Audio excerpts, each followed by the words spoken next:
Yep, salut mesdames, salut messieurs, vous êtes sur Zonar Télévision, c'est Zonar Découverte. Vous allez le constater avec moi qu'aujourd'hui je suis en mode technicien. Voilà, c'est parce que nous sommes avec les génies de la ville de Goma qui nous ont juste construit l'hydravion. Voilà, je pense que le dit comme ça, hydroavion ou hydravion, c'est quoi? Hydravion. Voilà, l'hydravion. Voilà, et ensemble on va découvrir avec eux comment est-ce que ils ont fait pour faire ça. D'ailleurs, on sommes aussi avec l'ingénieur Alphonse qui est avec nous, qui va aussi poser certaines questions techniques par rapport à la réalisation de cet hydravion. Voilà, nous sommes avec Daniel, à qui je dis bonjour Daniel. Bonjour messieurs. Vous êtes ingénieur en électricité. Ah oui, vraiment. Voilà, nous sommes aussi avec David. Bonjour. Bonjour monsieur. Aussi ingénieur en, en électricité. Oui, oui. Voilà, nous sommes aussi avec Oshindi. Bonjour. Bonjour. Aussi Elec.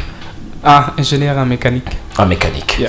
Voilà, alors je voulais d'abord découvrir avec toi Daniel, d'où est venue l'idée Moulala tumukalamu kamkasema tufanye hydravio ou comment? Idée tokea wapi? Voilà, merci pour la parole. Bon, l'idée de concevoir ces prototypes d'hydravion, c'était premièrement d'apporter cette innovation ici au Congo, parce que vraiment ici au Congo, beaucoup de choses sont un peu reculées, mais on s'est dit quand même d'essayer ces petits prototypes, voir si on peut apporter quelque chose au Congo. Et l'autre et deuxième idée qui a laissé à ce qu'on puisse faire ces prototypes, c'était, on a vu à ce que, bon, ici par exemple à Goma, il n'y a pas vraiment plein d'aéroports. Donc on a l'aéroport ici, mais il y a des endroits plus reculés, Voilà, dont on ne peut pas trouver vraiment des aéroports. Et on s'est dit, bon, mais quand même on peut y trouver la mer, okay, ou la rivière, lac, ainsi de suite, ou les ouais, lacs. Et si une fois on en a, c'est facile d'y amérir avec notre petit hydravion. ouais. Et là, on s'est conscientisé nous tous et dire, on essaie ces petits hydravions Voilà, comme prototype. Une fois ici, on peut faire quand même des engins capables de faire l'embarquement des gens, Voilà. pourvu de faire aussi, je dirais, la navigation et l'aéronautique en faisant cet hydravion. C'est ça. Voilà, c'était votre première expérience, faire l'hydravion. Oui, c'est notre première expérience, c'est pourquoi on l'appelle notre prototype. Voilà.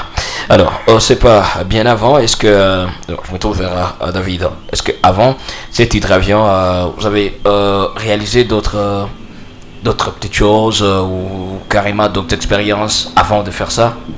Bon, avant de faire ça, j'avais juste réalisé des petits projets à l'échelle réduite. Ça veut dire quoi à l'échelle réduite? Comme quoi que tu gagnes soit Moufaka avant? En fait, mais on a fait un côté projet robotique. Ok. Soit tu as des main et tu as fait un mouvement, on a reproduire la même chose que ma voiture électrique est télécommandée, Ouais, en carton. ok. Seulement ça. Voilà. Et toi, par rapport, toi, tu as étudié, tu as fait la mécanique. Aussi, il y a certaines expériences de Chapi Mafanya. Oui, oui, il y a quelques-uns que j'ai déjà un peu réalisé, mais à l'échelle réduite. Ouais. J'avais pu essayer de concevoir un concassé. Ok. Malheureusement, le projet, je l'avais arrêté avant que je ne puisse le finir, mais c'est en cours toujours. Ah, ok. Yeah. Voilà. Alors, Daniel, avant, tu avais réalisé un bateau en bois. Ah oui? Voilà. C'est aussi, c'était ta première expérience. Oui, c'était ma première expérience, vraiment un bateau en bois. C'était facile? Bon, pas carrément facile parce que c'était l'expérience numéro 1. Voilà. Et comment est-ce que les gens avaient apprécié cette expérience?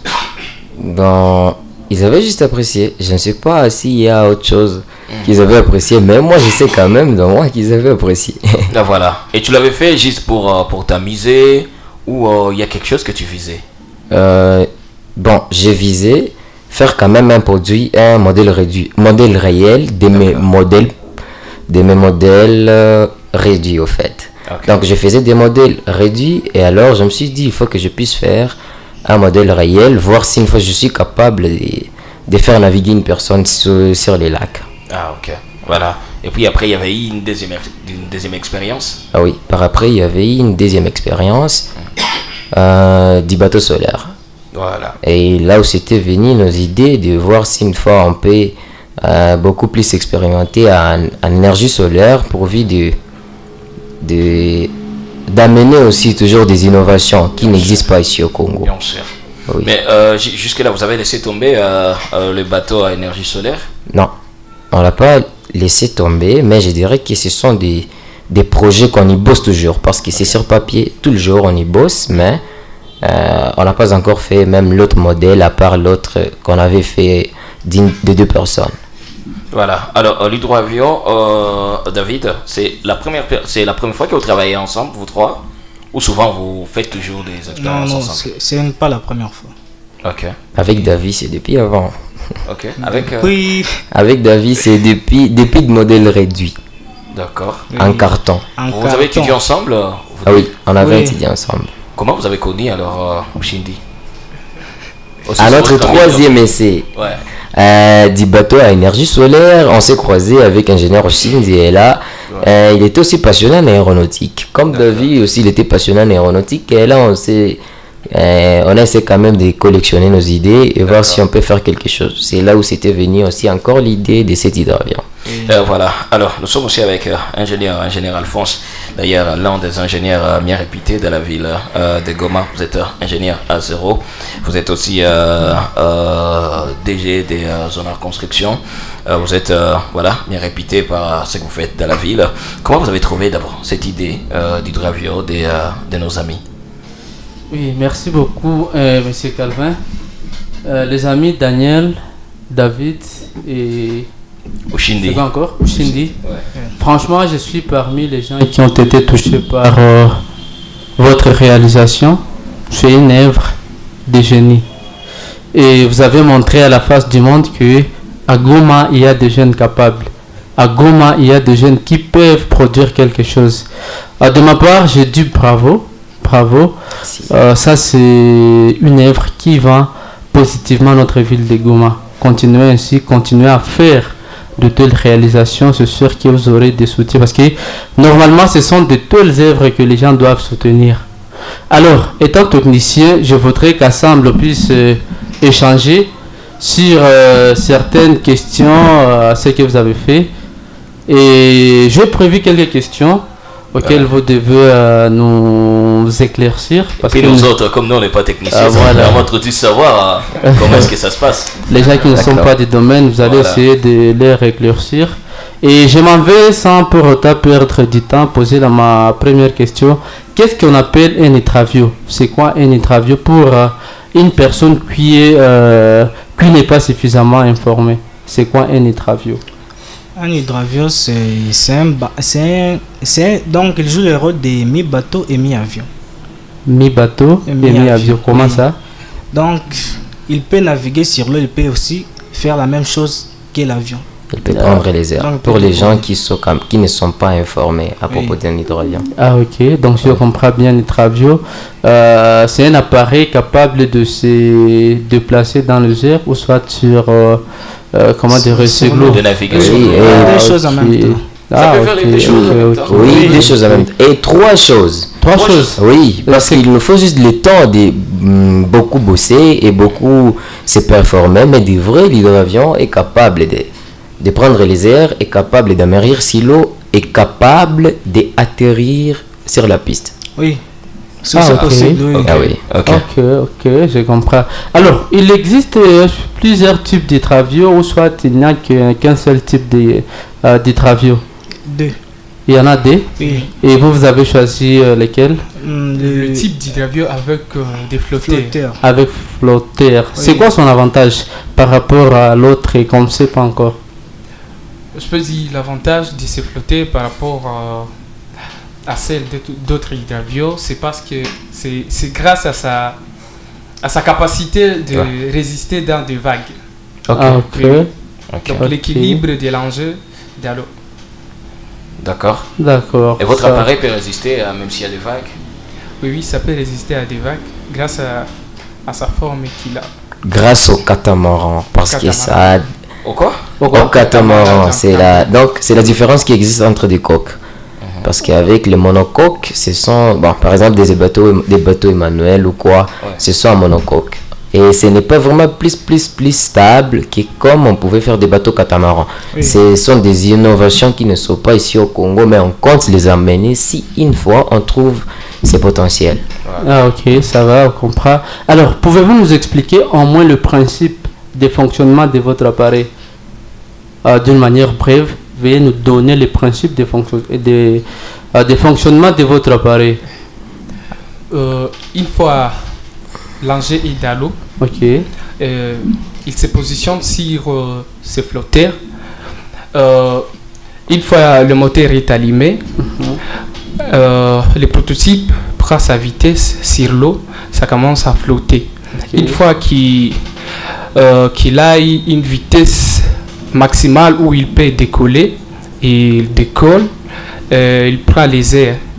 Une fois faire sa course dans les airs, il est capable aussi d'amérir sur l'eau, et s'il a le système pneumatique où il y a des pneus, aussi il atterrit sur la piste d'atterrissage. Voilà, je Ah, suis ok. d'accord.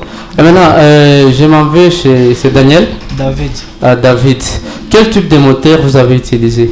le moteur thermique. Un moteur thermique. C'est quoi un moteur thermique bon, vous allez comprendre, hein, avec une question sérieuse. Nous, on n'est pas vraiment du domaine. D'ailleurs, moi, je vais vous raconter une anecdote. Moi, j'étais j'étais technicien, mais vu que c'était compliqué, j'avais décidé de fuir. Donc voilà. Et voilà les résultats. Donc je n'ai aucune idée. C'est quoi, vous allez nous dire. C'est quoi un moteur Thermique. Thermique. Donc, un moteur thermique, c'est un moteur qui ne dépend pas de l'électricité. En fait, c'est un moteur qui convertit de l'énergie chimique en énergie mécanique. Pourtant, des moteurs électriques, c'est pas le cas. C'est énergie électrique en énergie mécanique. D'accord. Ok. D'accord, même si je n'ai pas compris. Et, On est face à quelqu'un qui est pas. il pourrait comprendre le procédé. Ouais. Alors, vous avez aussi dimensionné l'hélice. Oui. Oui. Ok. Vous avez utilisé quelle formule pour dimensionner votre hélice? Non, à propos du Ou alors, formule, quelle a été la géométrie de votre hélice pour ne pas trop exagérer quand même? voilà. Bon, à propos du dimensionnement de notre hélice et nos moteurs. Ouais. On s'est dit d'utiliser d'abord premièrement un monomoteur pour faire décoller notre engin, mais quand même ça a été plus dur. Et comme ça a été plus dur, on s'est dit bon, nos moteurs sont capables de faire tourner une hélice à moins de 70 cm comme ça, après des calculs qu'on a fait, parce que bon, il faut vraiment beaucoup de calculs Ouais. pour trouver ça, mais de vrai, nos hélices sont d'une taille de 70 cm, et je dirais sa taille de poussée 7 cm. C'est ça en fait. Ok, ça va, ça marche. Apparemment, Chinde a quelque chose à ajouter. Tu peux nous parler un peu de la géométrie de l'hélice de votre appareil? Comment est sa forme? Je dirais qu'on a pu faire des recherches sur Internet Ok. et essayer de respecter les normes de la construction de l'hélice et surtout de veiller sur l'angle de coupe de l'air. Voilà. Ah, ok, ça va, ça marche. Alors, veuillez nous parler également des différents matériaux que vous avez utilisés pour réaliser votre appareil. Quels sont les matériaux que vous avez utilisés? Nous avions juste utilisé des triplex et des tubes métalliques. Des triplex et des tubes métalliques. Oui. Ah, donc, vous avez fait un matériau qui est mixte bois-acier. Oui. Donc la cause principale d'utiliser ces matériaux, Ces matériaux. la cause principale, c'était de diminuer le poids, parce qu'en aéronautique, ça nous demande beaucoup plus avoir le poids plus faible. Ok. Et alors on s'est dit utiliser des tôles, bon, c'était bien, par exemple on peut les faire en aluminium, mais on n'avait pas cette moyen, et on s'est dit comme c'est notre prototype, Ok. on peut faire quand même un triplex, ça va exécuter même si ça aura une durée de vie qui est vraiment faible. Mais on s'est dit avec du triplex c'est possible de faire quelque chose. Ok. Et c'était quoi le poids total de votre appareil? Le poids total on a 200 kg. Moins de 200 kilos. Moins de 200 kilos? Oui. Comment ça? Moins de 200 kilos? Ça part pas au-delà de 200. Non, c'est 200 kg. 200 kilos. Max. Maximum 200 kilos. Non, 200 kilos plus les... Plus une personne. Oui. À plus une personne. On suppose, on suppose, non, nous on a supposé 60 kilos par une personne, donc le pilote. Et c'est vrai parce que moi je pèse moins de 60 kilos. Mais c'est vrai quand même. Ça va, d'accord. Et quelque part, vous m'avez dit que vous avez utilisé l'acier pour faire la forme de votre appareil. Oui. Alors, je me rends compte que la masse volumique de l'acier est supérieure à la masse volumique de l'eau. Comment vous avez fait pour que votre appareil soit en mesure de flotter? Comment vous avez procédé pour que votre appareil parvient à flotter, étant donné que la masse volumique de l'eau est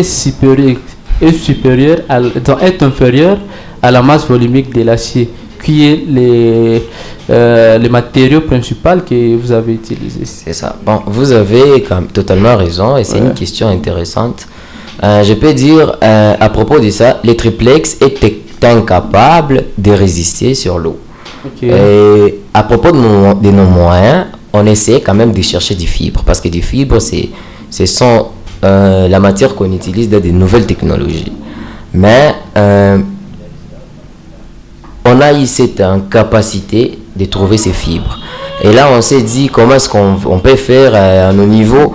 Et alors, on a essayé quand même de recouvrir les triplex avec quelques matières, mais on met entre parenthèses parce qu'on ne peut pas dévoiler tout. En fait, c'est ça. C'est très professionnel.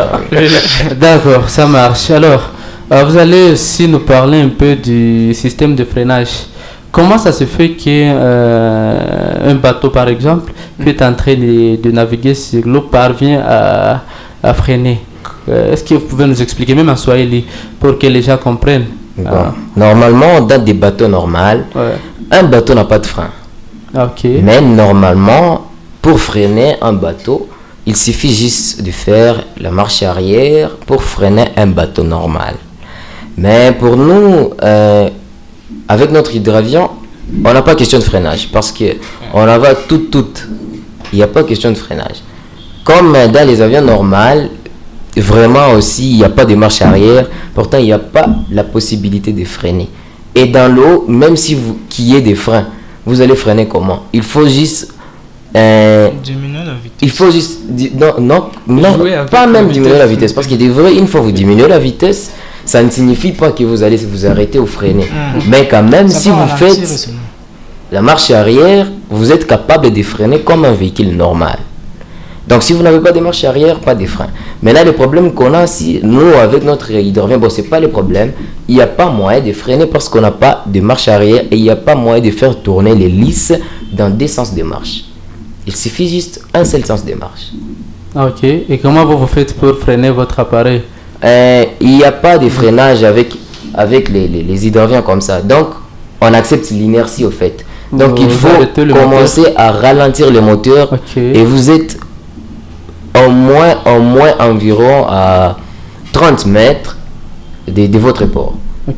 Et puis, une fois arrêté le moteur, ça va se ralentir un tout petit peu jusqu'à ce qu'on va arriver au port et on va accoster. Ah voilà, après les essais sur la mer, vous avez dit que votre l'essai qui va suivre sera maintenant dans les airs, n'est-ce pas? Maintenant, comment vous allez faire pour que votre appareil reste en équilibre dans les airs? Répète un peu la question. Parce qu'avec la loi de avec la loi de la pesanteur qui nous dit que tout corps jeté dans l'air descend toujours par son propre poids. Maintenant, comment vous allez faire pour que votre appareil reste dans les airs sans pour autant descendre? Nos moteurs sont faits pour ça. Oui, il y a le moteur et les ailes d'avion. C'est ça. Voilà. Ce sont les deux choses qui vont nous aider à rester en l'air. Ok, et voilà. Et donc, vos moteurs vont produire une force qu'on appelle la portance. La portance. Non, ce sont des ailes qui produisent la portance. Mais ce ne sont pas de moteurs. Les moteurs actionnent les ailes. Et au finish, les ailes vont maintenant produire la portance, n'est-ce pas? Maintenant, comment vous allez faire pour garder votre portance identique? On joue sur les volets. Vous jouez sur Sur les volets, ce sont de commandes en aéronautique alors. Ah, Là, ok. on n'est plus dans des affaires de bateau. Uh-huh. Il peut quand même l'expliquer. Ouais, tu peux nous aider à nous expliquer. En fait, les volets, ça va juste nous permettre d'augmenter la portance de l'avion. Ok. C'est ça. Et est-ce que c'est vrai, la portance a été toujours identique? Comment c'est identique? Ou soit elle a toujours varié? Oui, ça doit varier parce qu'on ne connaît pas comment dire, la quantité du vent qu'on va se rencontrer avec Ok. en haut. Ça dépend de la vitesse. Ça dépend de la Ça vitesse. dépend- Et ça tout dépend de dépend la aussi vitesse. de la météo aussi. De la météo aussi. Ah, ok. On Et sait je pas, peux c'est lui pas aider quand même un peu Ok, parce que vas-y, nous ouais. sommes sortis. Ah. Les volets servent à augmenter juste la surface des ailes. Ok. C'est ça au fait. Ça va, on continue les amis. sûr. Peut-être la toute dernière question. C'était quoi la valeur de la portance que vous avez avec laquelle vous avez travaillé pour dimensionner votre appareil? Des vrais, on ne ment pas. La portance dépend dépend d'abord des, je dirais, de l'atmosphère, parce que plus il y a l'atmosphère, il y a au cas où il y a vraiment plus de vent. Et là où il y a plus de vent, ça dépendra alors de la vitesse qu'on est en train de naviguer avec notre engin sur le lac pour savoir à quelle quantité de vent qui se soumet à nos ailes. Ah, ok. Comprenez que bon, il n'y a pas quand même les calculs brefs qui peuvent expliquer ça, parce que ça dépend de plusieurs facteurs. Ok. Pour finir, peut-être avec mon ami Oshindi qui n'a pas parlé malheureusement. C'est quoi l'inconvénient si la portance devient inférieure au poids de l'appareil? Que peut être l'inconvénient? Je peux dire qu'il peut y avoir un déséquilibre seulement. Déséquilibre. Yeah. Et là, Et on est pas de obligé. décollage. Et pas de décollage. Pas oui, de oui. décollage. Si c'est supérieur, il n'y a pas moyen de décoller. Et si on est déjà dans les heures, ça- Et si on est dans les airs, Ouais. c'est Normal. impossible. c'est impossible. hein? Ouais, ouais. D'accord. Merci beaucoup les Voilà, amis. voilà, nous là on était un peu à côté. Non, on suivait juste ce que vous disiez. Hein. Mais franchement, on était très C'était quand même fiers. intéressant. Merci beaucoup. Voilà. Merci, Olivier. Merci aussi ingénieur Alphonse, et voilà, je rappelle que vous êtes parmi les ingénieurs bien réputés de la ville de Goma, et bravo pour ce que vous faites. Donc je pense qu'il y a des gens qui nous suivent dont vraiment intérêt de vous faire confiance. Alors les amis, Daniel, c'est quoi l'étape qui va suivre? À ces mêmes produits, c'est même prototype. D'abord sur les mêmes produits. Parce que vous avez fait, on a vu l'essai que vous avez fait la fois dernière. Oui. Et juste après, qu'est-ce qui va suivre? Ce qui va suivre, c'est notre deuxième essai, D'accord. qui sera constitué à prendre la vitesse de nos moteurs. Parce que le premier essai s'est fait à ralenti de nos moteurs, à 5% de la vitesse totale de nos moteurs. Alors, le deuxième essai va constituer, c'est ça en fait, à prendre la vitesse de nos moteurs au moins, plus ou moins 60% Ok. de la vitesse. Et Et puis, on a- troisième essai, Ouais. on prendra alors Le Z. une affaire de 70% de la vitesse pour prendre les airs si possible. Si nos matériaux vraiment nous permettent, mais on compte quand même y arriver. Là maintenant, pour les gens qui nous suivent, qu'est-ce que vous demandez vraiment? Parce qu'il y a des gens qui ont peut-être envie aussi de vous aider pour permettre à ce que vous réalisiez cette grande expérience. Alors, pour ces gens-là qui veulent aussi intervenir, qu'est-ce qu'ils doivent faire exactement? Bon, vraiment, je dirais que je peux demander de l'aide Ok. dans un premier temps et de nous aider. Une fois, on peut trouver quand même l'atelier confortable qui peut nous permettre d'exprimer là tout ce qu'on a en tête. Ok. Parce qu'on a plein de projets en tête que les gens, et les Congolais surtout, disent que c'est pas possible parce que nous les Congolais on ne peut pas vraiment y arriver. Ok. Mais je suis sûr qu'une fois ils nous donnent cette chance d'avoir un atelier et de faire nos produits qu'on compte faire, je pense que vraiment ils seront étonnés de tout ce qu'on a en tête. Voilà. Après l'hydravion, il y a un autre projet, t'as encore une autre idée en tête de ce que tu Oui. vas réaliser. Il y en a vraiment. Ok. Vous pouvez dévoiler ou c'est... C'est un secret. Donc, celui qui a besoin de savoir ça, il doit nous chercher quand même une box. Voilà. Inbox pour vous retrouver, il y a un numéro à contacter. Ah oui. Voilà, vous pouvez donner le numéro. Pour nous retrouver, nous, des techniciens, Ouais. il y en a. D'accord. 097 66 94 481. Vous pouvez réitérer le numéro. Présent Vous pouvez réitérer. Répétez 97 le 66 94 481. Voilà. Donc, vous avez besoin d'Aliel, David ou Shindy, contactez simplement ce numéro. C'était une belle expérience pour toi, travailler avec cette équipe. Et comme c'est la première fois. Oui, c'était une expérience, je dirais, inexplicable. Parce que quand on a commencé cet enjeu, bon, c'était de la blague. Ouais. Vu que moi, en tout cas, j'ai jamais fait des prototypes à l'échelle réelle. Alors, comme je les ai fait, alors j'ai vu que, en tout cas, c'est intéressant et Voilà. je compte bien me lancer, en tout cas, dans des prototypes réels. Alors. Très important. Merci les amis, surtout merci d'être passé chez nous. Hein. Merci aussi. Voilà. aussi. Merci aussi, ingénieur Alphonse, d'avoir accepté notre invitation. Merci Calvin, merci à tous les internautes qui vont suivre cette vidéo et à tous les fans de Zonard TV. Voilà, merci aussi à Marc de Chemka qui était derrière cette caméra et à toute l'équipe Zonar et Zonar Construction. D'ailleurs, je vous recommande l'IHTGL, l'université par excellence. Vous voulez aussi devenir un vrai technicien comme moi. Merci de passer à l'IHTGL parce que là, il y a une vraie éducation, une vraie formation. Merci.